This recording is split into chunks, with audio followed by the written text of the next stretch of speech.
Welcome to FX Street. If you like what we're talking about, you like the content we're producing, head on over to YouTube, hit that subscribe button. You can follow Akash and I individually, myself at Just Analysis 1 and Akash at Mangyeko 0. Taking a look here at Bitcoin. Bitcoin looks really nicely prepped and prepared for this is going to sound kind of obvious, but up or down. But as far as going into the weekend, downside risks are likely to be limited to that 41.5K zone. That's where the 618 fib retracement is at, and the Tenkan Sen on the daily chart. And from an Ichimoku perspective, a pullback down to the Tenkan Sen makes sense because there are some significant gaps between the bodies of the daily candlesticks and the Tenkan Sen. So either Bitcoin's going to trade sideways and the Tenkan Sen is going to catch up to it, or there's going to be a return to equilibrium where price comes down to the Tenkan Sen. 2022 volume point of control is in that 42.6K zone as well, but otherwise, yeah, downside risk should be limited to that 41K level. Upside potential, if Bitcoin can get a close back inside the cloud, that's going to be a big deal, because as we move on in time here, by February, by roughly a week and a half, the threshold to initiate a new bullish Ichimoku breakout is not very far away. The Chiku span is back above the candlesticks and an open space. That is a very bullish condition. So despite the drop yesterday, it is still set up very nicely for a move higher. And even though the oscillators really warn of some continued downside pressure, when you look at the weekly chart, I mean, the weekly chart is really just showing it's just beginning its bounce. And I think it's going to trap a lot of bears up here. I think this is soaking in a lot of short sellers, and it's going to they're going to be the fuel that will rally Bitcoin higher and pushing up towards its new all-time highs. So over the weekend or before we talk next, on Tuesday, I'm looking at 50K as the upside potential. That's as high as it would go. Probably won't get there though, but as far as the downside risk is limited to 41 to 41.5K. That's what I see. I'll pass it off to you, Akash. Thank you, John. So I've changed my chart a bit here. I've redrawn the supply zone here and taken off the bearish breaker, although the bearish breaker is still valid. So if I draw this breaker, which would be something like this, right, extends from 40.7K to 45.2K. That is still valid because the price did not close above that, and it is still inside the breaker.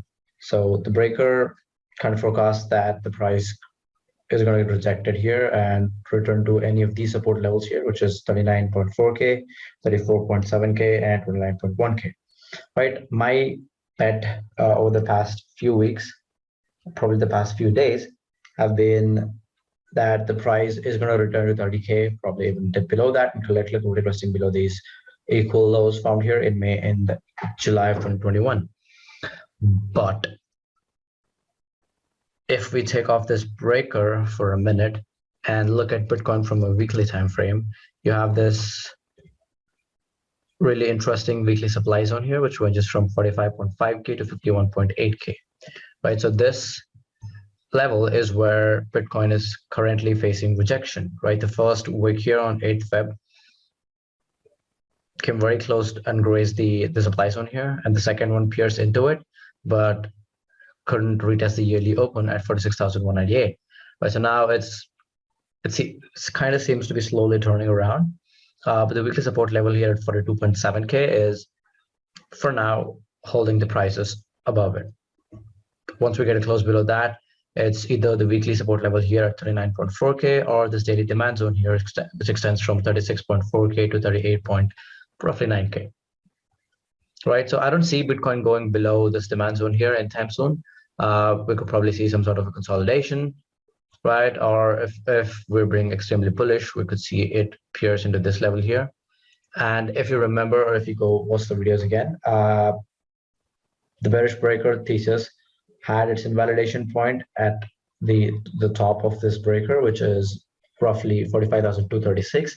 But the start of a bullish thesis would be after a daily candlestick close above $52,000. And the reason why I said that was because if we get a daily candlestick close above this, it would create a higher high, right? In which case a higher low compared to this particular low would further strengthen this bullish thesis and suggest that we're in an uptrend.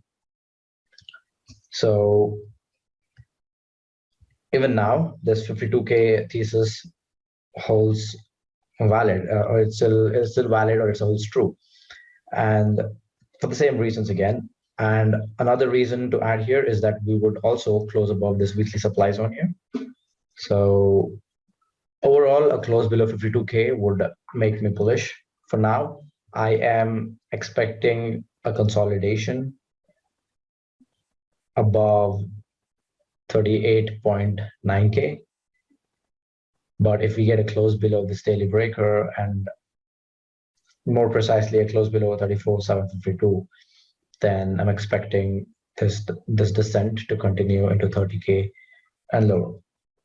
So again, to sum it up, for now I'm expecting a consolidation with these two levels here. If we get a bounce off of this barrier, we could probably retest 52K. If we get a close above that, a bull run will begin. If we get a close below 34,752, we could get a crash to 30K and lower, where we're going to bottom and ultimately turn around for another bull run, hopefully into 100Ks. So that's my take on Bitcoin.